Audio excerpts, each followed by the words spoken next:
हम प्रतिवर्ष भाद्रपद मास की अष्टमी को भगवान श्री कृष्ण का जन्मोत्सव धूमधाम से मनाते हैं। जन्माष्टमी पर कन्हैया के दर्शन के लिए भारी संख्या में भक्त उमड़ते हैं। मथुरा, गोकुल, ब्रज व गोवर्धन की परिक्रमाएं करते हैं, उपवास करते हैं, उनके जीवन पर आधारित झांकियां सजाते हैं, लेकिन फिर भी श्री कृष्ण के सिद्धांतों और आदर्शों को अपने अंदर उतारने का कोई प्रयास नहीं करते। अगर हम श्री कृष्ण के जीवन के हर प्रसंग और पहलू के पीछे छिपे भाव को समझें तो पाएंगे कि वे सामाजिक जीवन के लिए आदर्श मार्गदर्शन है। श्री कृष्ण का माखन चुराना, गौ चराने वन में जाना और रासलीला करना, इन आम दिनचर्या के क्रियाकलापों और प्रसंगों के पीछे शिक्षाप्रद दर्शन छिपा है।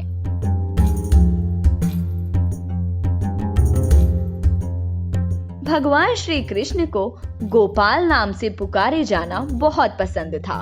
वहीं उनके बड़े भाई बलराम हलधर कहलाना पसंद करते थे।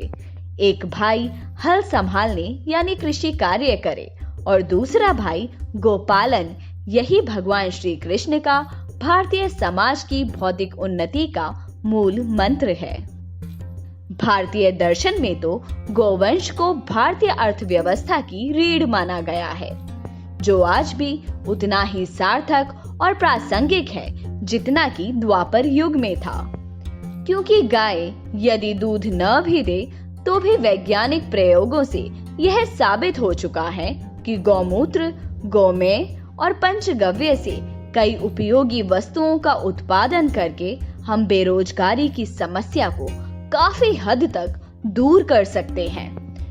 विशेषज्ञों ने तो यह भी माना है कि अगर गाय के दूध से बने घी से यज्ञ की आहुतियां दी जाएं, तो वे 1000 गुना सूक्ष्म होकर पर्यावरण के बहुत बड़े भाग की शुद्धि करती हैं। आज भी गौ संवर्धन और पालन के लिए विभिन्न संस्थाएं अनेकों प्रकल्प चला रही हैं।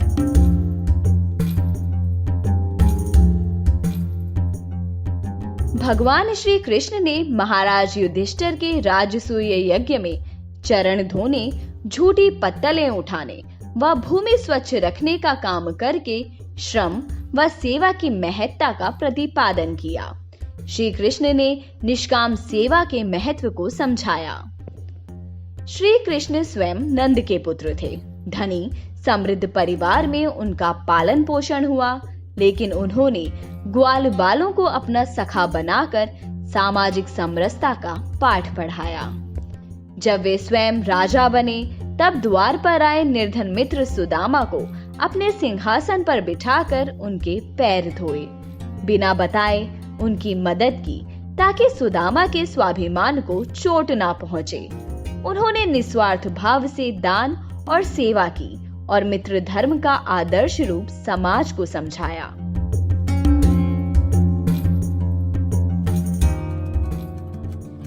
भारतीय दर्शन कहता है कि प्रेम कभी भी शरीर की अवधारणा में सिमट नहीं सकता।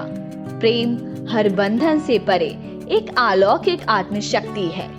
श्री कृष्ण की रास लीलाओं को भी बहुत ही कम लोग समझ पाते हैं। रास का अर्थ भी गूढ़ और व्यापक है। गूढ़ अर्थ में रासलीला यानी आत्मा और परमात्मा का मिलन। परमात्मा ही रस है। पुराणों में कहा गया है कि श्री कृष्ण ने बाल्यकाल में ही गोपियों को ब्रह्म ज्ञान प्रदान किया था। श्री कृष्ण कर्म योगी थे और कर्म से निवृत्त प्रखर सन्यासी भी, प्रजावत्सल राजा तथा सुयोग्य प्रशासक भी। मथुरा को कंस के अत्याचार से मुक्त करने के बावजूद जब उनके स्वजनों ने कृष्ण और बलराम को मथुरा छोड़कर चले जाने को कहा, तब उन्होंने उनकी आज्ञा मानकर सैकड़ों कोस दूर सौराष्ट्र में समुद्र के मध्य एक अनूठी द्वारिका नगरी बसाई। पुरातात्विक शोधों में मिले द्वारिका के अवशेष श्री कृष्ण की ऐतिहासिकता को सिद्ध करते हैं।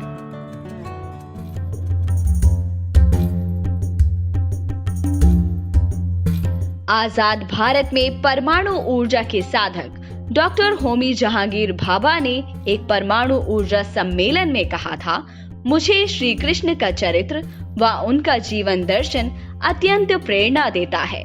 वे अनुपम राष्ट्र पुरुष हैं और उनकी शिक्षाएं चिर प्रासंगिक हैं। इस सम्मेलन में 77 देशों के वैज्ञानिक उपस्थित थे। श्री कृष्ण के सिद्धांतों पर अमल करें तो आज के युग की अनेकों समस्याओं का समाधान काफी हद तक हो सकता है।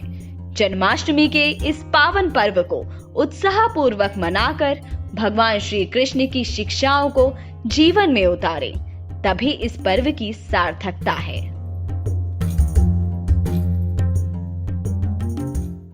यदि आपको हमारा ये वीडियो पसंद आया तो इसे लाइक करें, शेयर करें और चैनल को सब्सक्राइब करना न भूलें।